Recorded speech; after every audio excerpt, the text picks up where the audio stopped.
Hello, magandang hapon. So, alas 5 nga ng hapon ngayon at tingnan nyo naman na napakaganda ng sunset natin. Wow! Super ganda. Hala, ba't may nag-uusap dun? OA. So, sila mama po yan na nagsisiga ng mga ginamas na damo. Ay tara at puntahan natin. Isama natin ngayon si Chicken na paayaw-ayaw pa pero wala siyang magagawa dahil chicken siya. Andito nga rin pala yung magiging kwarto ko, charis. So, yan po ay paglalagyan ng mga seedling tray natin. So, kanina lang yan ginawa ni Papa at di pa naman yan tapos. Yung pusa natin ay pagkaganda ng kulay pero sabi ng Papa ko ay kamukha daw ni Utlong. Hala, bakit naman si Utlong? So, ayan at nagalit na nga nung binaba ako. Natakot kay Dos. Si Dos talaga yan, B. Ba't galit ka? Si Dot yan. Chicken. Mabalik tayo, ang ginagawa pala dyan ng Papa ko ay kinakalaykay niya yung mga tuyong damo sa gitna ng lupa bago sigaan. Napaos na. Ayun basta, kinakalaykay nga bago sigaan. Yun, pwede na yun, pinapahaba pa kasi. Ang ginagawa natin yan ay una para mamatay pa rin yung ibang damo, lalo na yung mga ugat-ugat. At syempre, pangpataba na rin.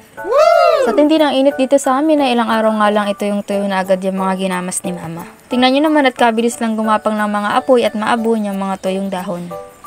Ay mabuti na lang talaga at nasa open field kami, malayo-layo sa mga kabayan at walang nakasampay na damit ay talaga namang marireklamo ng wala sa oras. Huwag naman. Mabuti na nga rin itong damo ay saglit lang inuusok dyan at walang masamang amoy. Mga bata po, huwag gagayain ha.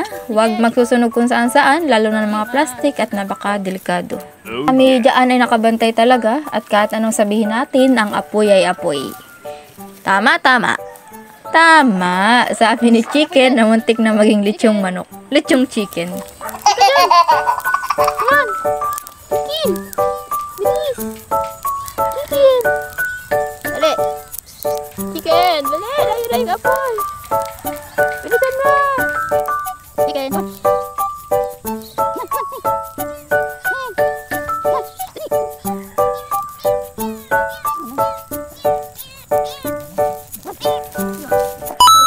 Habang nag-aantay ay tingnan nyo naman, may nakita ako ditong patay na froggy. Oh, no! Di ko alam anong cause of death niya, ipapa-autopsy ko pa mamaya.